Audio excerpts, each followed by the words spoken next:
I tried to go back to it yesterday because I bounced off of it so hard.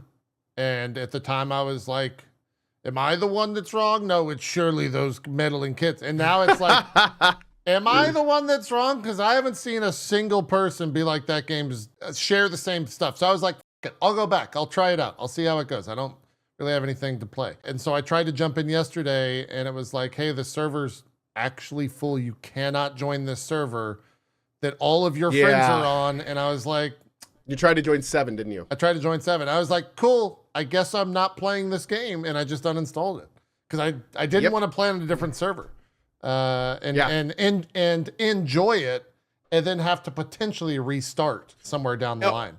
And hope it actually worked when you do. That's been a major problem. Yeah. Well, I would say add it to the list. That's been an issue. The other thing that's blowing my mind with this game is how it's kind of Zeke hit on it earlier. The game changes and things change in terms of what is going on around this game. It's such a rapid pace that as someone who was trying within the hour to keep up with everything yesterday, it's impossible. I was in shock at how quick a new idea was introduced and then, oh no, they said that was already changed last. Oh, and then they said this and they're just it's crazy how much things are just constantly changing around this game from almost every level. It initially started and they were like, yeah, you can have one character ever. And then the community was just like, what are you doing? Okay, guys. All right. We'll give you more characters. No, they basically said they released, this is the best part. They released the game and somehow thought it was okay to release the game only being able to make one character, which the game should have been delayed, no question. So that comes out. Immediately they go overwhelmingly negative on Steam. Understandably, because they never should have released the game in that state. Yeah. And then the next day, they're like, okay, so we went ahead and worked all night and turned on multiple character stuff. We were going to turn it on August 1st when it all worked properly. But you know what? It's clear you want this now, so we're just going to turn it on now. And they did that. And then that then had all sorts of other issues they didn't intend, that whole wait until August 1st thing. Yeah, that was because we didn't have cosmetics working on multiple characters. So when they turned on the allow multiple characters thing, people were buying cosmetics on different characters that they can then not access on the others. So wait, that was that's a bug? That originally they were saying that's how it was supposed to be. And then they had a big talk with Pirate Software and some other people, myself included. And we were all like, what are you thinking? Because and then they came out and said, no, we're retconning all that. Now we're making it so we're actually going to refund the people that bought the stuff on multiple characters, and we are going to make it account wide. Because I was going to say in the first Descendant, that's not a bug, that's a feature. Yeah, in Once Human, it was unintended, I think is the word to use, unintended, because they say that they were waiting for August 1st with the multiple character thing to work on that, but at the same time, when it did come out, a lot of people started to kind of be like, what's going on? And they were just like, oh, that's how it's supposed to work. And then Pirate Software and some others started making a big stink about it. And they were like, oh yeah, no, it shouldn't work like that. We'll fix that and refund people. Okay. The one thing about Once Human, and this is both to their credit and detriment, and that is there are multiple layers of the Once Human dev team. Not all of them speak English. Mm-hmm. And they use liaisons to get information to the English audience. But the problem is that the liaisons don't always have all the right information. And sometimes we'll be like, yeah, I think it's supposed to work like this, which then they tell the streamers then tell that to their player base. And then all of a sudden that's the canon in the community. So the issue, there's two main issues. The first is just the lines of communication that this company has set up are abysmal. Not only internally, but also externally. There are major features in this game that are not well explained, the community doesn't know about. There was this huge 6-week thing coming where they said they were going to make all these massive changes and how the game was going to work and everything. And then basically me and others erupted and were like, dude, this is not going to work like you think it is. This is going to just be a huge PR disaster. And then they publicly said, okay, well, we'll think about that and we'll bring in your feedback and we may make some changes. And that was 3 days ago and we're still waiting to hear from them. The big thing with this game is the devs are trying seemingly so hard to make the player base happy and also the people that pay them, that things are moving too quickly to A, properly get into the game, and B, properly to relay to their player base. And we're seeing this happen over and over and over. Just recently, it was the fact that there were 3 separate timers in the game that said when phase 2 was going to open, and nobody knew when they were open. Not only that, Can you explain what that means? What is phase 2 the next, like? So the way that the seasons work is there's 6 phases, and each phase is a week, and each week has like some extra content and extra story stuff and extra things unlock, and the seasons, which are 6 weeks, move through 6 phases. That's how this season works. The next season may be totally different, may last a different amount of time. They're still figuring out what they're going to do with season 1. Like, there's a whole lot of unknowns that we don't know. The short of it is it's just these devs are working their asses off. That's clear. They're every day, every other day, there's a patch. The liaisons are doing their best as well, but they're trying to get out information when they don't necessarily have access to the people to confirm it. Is that a person? Is that who's liaison? Is that liaison? Is I'm working with like 4 different people. Like, I'm in a Discord. There's 4 different liaisons? With once human devs. No, I'm not sure what their official position is. I'm talking about people that interface directly with the devs and then take that information to the community. I'm sorry, I'm trolling. It's liaison. I'm sorry. That was a bad Oh, liaison? Oh, liaison? Am I saying that wrong? Liaison. Everyone has a handful of words that they've been mispronouncing their entire life. Oh, that's... Liaison is one of them. I got them. That's one of them. I say it all the time. In your defense, in my chat, I said people who chronically mispronounce words have read it but never heard anyone say it out loud, so it's okay. I've said it so many times incorrectly that even if I'm told the right way, I just keep saying it the incorrect way. Yeah. It's a good peek into how my brain works, which is not well these days. You didn't let me finish. The end of my chat message was, also, he dumb. It's one of those situations where the game is changing so fast, the community liaisons are trying their best but having problems keeping up. And on top of that, becoming more and more abundantly clear that these devs are willing to make sweeping large changes just based on what the community wants. Now, the weird thing there, and this is where things start to kind of like go off the rails a little bit, because that 6-week season thing and a lot of parts of this game are clearly because they want this game to be like a free-to-play base game. Like, they want the game to be free-to-play. It's using a lot of stuff that like Genshin does and free-to-play games do, right? Like, that's the kind of game they're going for. But the devs are listening to so much feedback and actually making so many big changes that like the game itself is starting to angle towards a different audience than free-to-play gamers. And what that means is that a lot of the stuff that works fine in free-to-play is not necessarily going to work fine here. And I think they're kind of trying to wrestle with that. For instance, by making the map so like actually engaging and like an MMO, and you know, it has all sorts of little completion stuff you can do, and there's side questing, and there's all these things that are like traditionally like a single-player RPG that we're used to seeing almost in MMOs and like theme park MMOs. But the free-to-play part of it is going to erase all that after 6 weeks. And that's still gonna happen, right? And we think, as of now, that is still gonna happen, but they are taking feedback on what the players want to happen. And the problem here is that like that's the schism that's happening. So like I like a free-to-play player may look at that and go, oh cool, and you know, I'll play 10 hours a day every phase, and then the 6-week season ends and a new season begins with new content and a new character. Awesome. Yeah. Right? I love Path of Exile, and I don't have a job, so it's great. But the problem is that a lot of people are seeing this game on stream, they're seeing it on Twitch, they're seeing like little clips from it, and they're going, oh, that looks like a fun base building sandboxy RPG. And they're like, I want to go in there. And they may be casual or office workers or military or parents. And they're going, yeah, I want to play this game, you know, an hour a day, maybe 30 hours a month. And this game will not work for them. like the way it's set up is this game is not a game they can play, because like they'll slowly work through the content, and these phases will open up that won't make a lot of sense to them because they're moving at their own speed. And then they'll maybe get like a third to a halfway through the season before it all disappears on them. Right. And they're being told to make a new character for new content. And it's like that like the free-to-play thing works, clearly. It obviously works. But this game has become bigger and is now catering to lots of different types of players that may not be normally used to that kind of thing. It's also the one of the biggest free-to-play games with the least amount of pay to win. That's what I was which is about to also ask. which is also bringing in people that wouldn't normally be like about this kind of thing. What So, can you buy in terms of just anything? cosmetics? It's all cosmetics. This game, Okay. this game is 99% pay to win free, and the 1% that is in is very arguably totally pay for convenience. Is there a lot There's of nothing. MTX? No.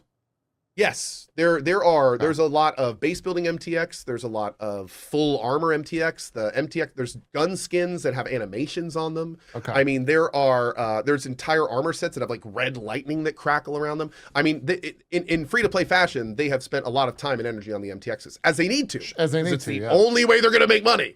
The house building MTXs are amazing. My house is like fully glass. Like I've got all these other cool things in it, and like all that's MTXs, and you know that's fine. The only little things they have, and I do say like 1% of a 99, is there's this sub program you could sign up for, and it gives a little bit of extra functionality to your mobile base, which I don't even use. And it does add a few extra features to Eternal Land, which is a feature there I feel still trying to figure out. Players almost, like, I've never touched it, and I'm a builder. Eternal Land is this, like, if you imagine each season as an island, Eternal Land is like a little island that always exists. So the idea of Eternal Land is that you can take your stuff from seasons into Eternal Land and then build and have fun in Eternal Land. And then when a new season starts, you can like get some resources into the new season from your like permanent base. Sounds cool on paper, but there's all sorts of reasons why it doesn't work that way.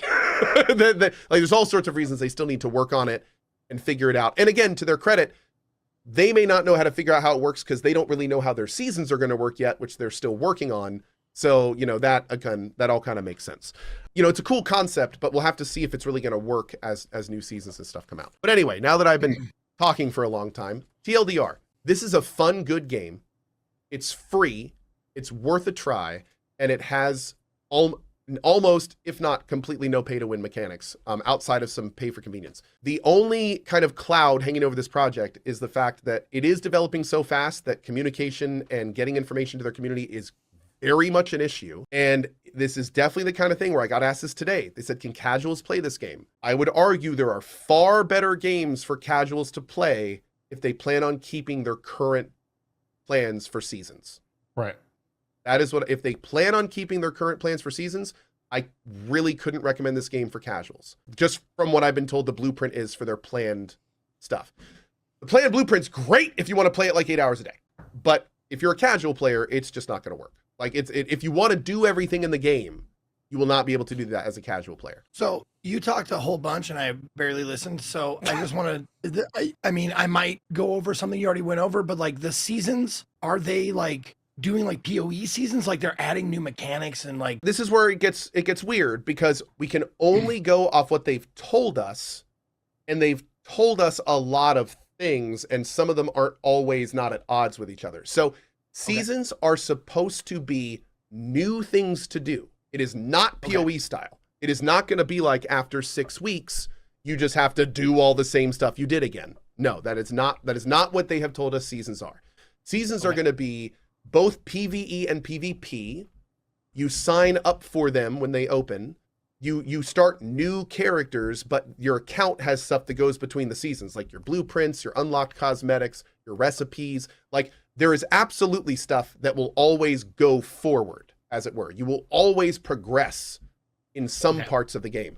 But your full inventory, the deviations you've captured, your base in world, all the questing inside stuff you've done, all the completion stuff you've done. Like they made it sound like the new seasons will be on different maps, or at least different parts of the same map.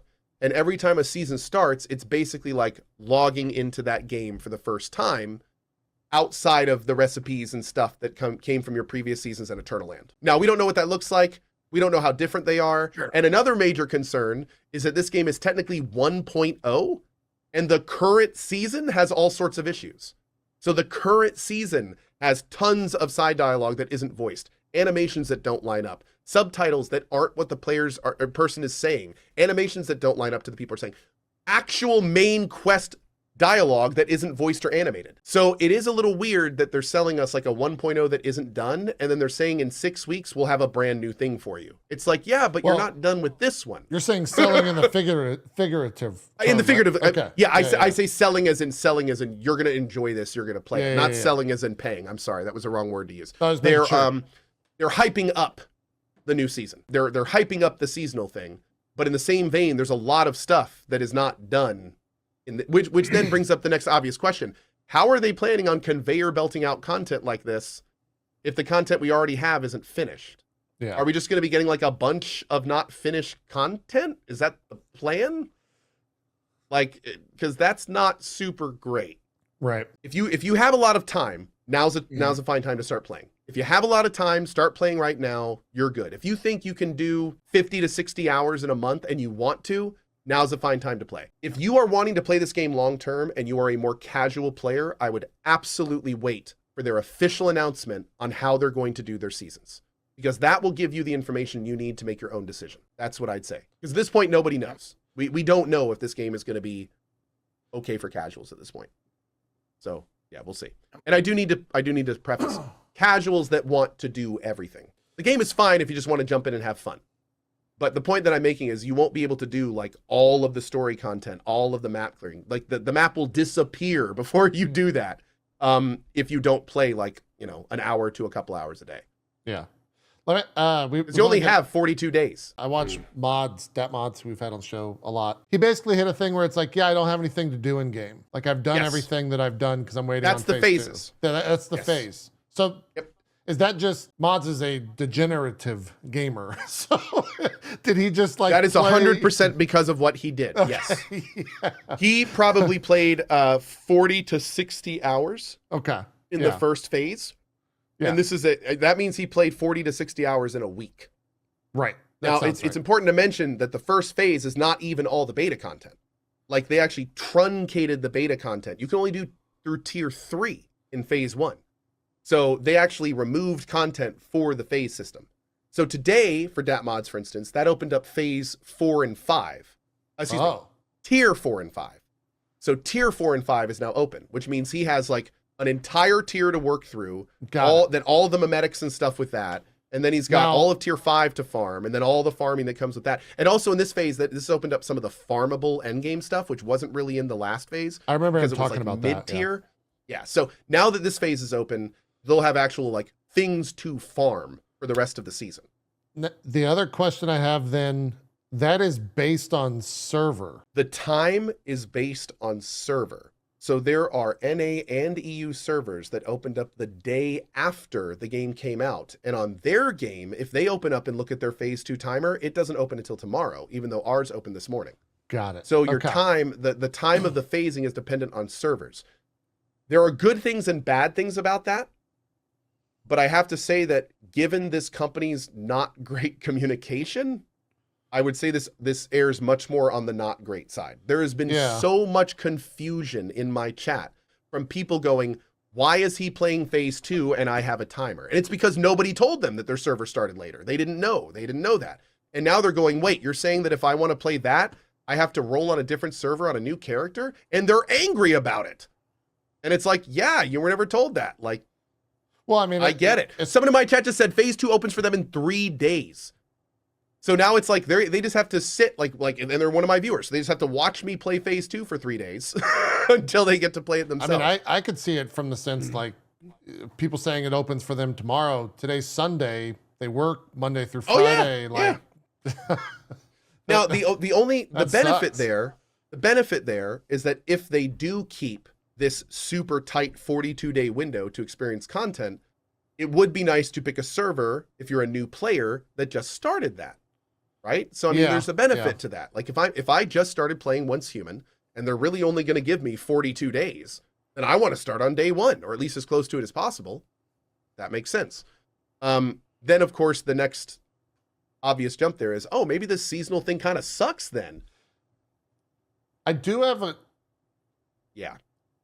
at some point, isn't them doing the whole like phase system just like a mobile game unlock timer? Yes. Yeah, isn't that For like the kind whole of the same community. thing? Yeah. It's gated content. It's Yeah. all the exact, all of those mechanics feed back to the same reptilian brain thing, you know, that those mechanics feed into. So yes, it is absolutely all the same stuff. I'm not saying that this like, is- oh my god, it's a mobile game. I'm just saying like, oh, that's kind of I mean, interesting how it is. It's a game free to thing. play game, dude. It's a free, like, that's the thing. This is a free to play game masquerading as an RPG. So it's like, and that's what we kind of have to keep in mind. Like, Yeah. it's doing the masquerading so well that it's kind of becoming something different. And that's where I think a lot of these like misaligned expectations, misaligned communication, like it's starting to bridge some players bases that don't generally get that close to each other. They're very defined in their differences. Sure. And now we've made this game where it's like we've got mobile gamers, we've got free to play gamers, we've got people that only want to buy games, we've got the non-pay to winners, we've got like all these people that aren't normally in one mixing pot that are now here, and the devs aren't great at talking to any of us, so we're all just looking at each other like, what's going on? I don't know. Is it free to play? Is it single player? What are we supposed to do? And it's this big thing. So Yeah. it's kind of weird. I both love and hate streaming this game. Well, Because- because you serve as a mouthpiece for the devs, right? Not only that, but the big thing is I can't play this game without just incessantly talking about the mechanics in it. Like I can't play this game without inevitably having to eventually talk about the seasonal system or my thoughts on this or my thoughts. Like there's so much confusion and so much just misalignment from what different people want, what different people expect, that it's become kind of just like, I want to, and I've said this like 5 times, I want to just shut up and play the game, but give it 5 minutes and someone will ask a question in chat or someone will make a comment and I'll be like, hey, actually, and then I'm back into it and I can't stop. And no, as far as we understand, Big China's not going to steal all your data. You don't need to worry about that. That was a whole separate thing. That was a whole separate thing that came out right Dude, after. that happened on Tuesdays. I was moving and I was like, I don't got time for this shit. Yeah. And I stopped. Here's what's really funny about our world. EULAs are horrifying. The language in EULAs it's always been horrifying. It's designed for lawyers to cover their ass. Yeah. Yeah. So EULAs are horrifying. No one ever reads them. So what's hilarious to me is for 20 years now, every so often, one motherfucker reads a EULA and then he goes, what the is all this? Is anyone reading this? And then gamers go, what? Yes. Did you see this? And then it takes one guy, like every single time, in this case it was Pirate Software, where he stands up and goes, you do know that none of that applies to you, and they've been using that language for 10 years in the games you've been playing. Right? You do know that. Right? Because you'd have to be a dumbass if you didn't. Right? And they all go, yeah, okay, but what about, and they move on to the next thing. So that happened to this too, where it don't get me wrong, the language looks scary. It says like all sorts of things about like, we're going to take your ID and we're going to take your location data, all this stuff. But it's a legal document, which means one word can change what the entire paragraphs mean. And in the case of that big, rude paragraph, they specifically say all of that data is if we are asked to request your ID, your government ID, which is a thing in China. That is a specific thing. And then you look at it all, and for the record, please go watch somebody who actually understands this, explain it. I'm giving you the cliff notes. Yeah. I am not an expert. I'm giving you the cliff notes. I'm saying a video I watched from someone who does know what they're talking about. In this case, Pirate Software. Basically what it means is, in this case, is that if no one requests the government ID, none of that is applicable. And that doesn't happen outside of like China. So there was also, and this going back to the communication issues, there were also problems where some of the software was improperly stringing in the stuff as startup, which made a lot of people very concerned that there was like spyware that was being launched in the game. That just turned out to, again, from what we understand, be totally false. It was just, it doesn't, like, something was not done properly, essentially. Multiple giant bat signals put up when the game came out about privacy and spyware stuff. A bunch of very knowledgeable experts looked at the situation and none of them felt like there were any alarms to be rung. That's where we are. I am definitely a person who likes to listen to experts, and the experts in this place have told us, like, we're good.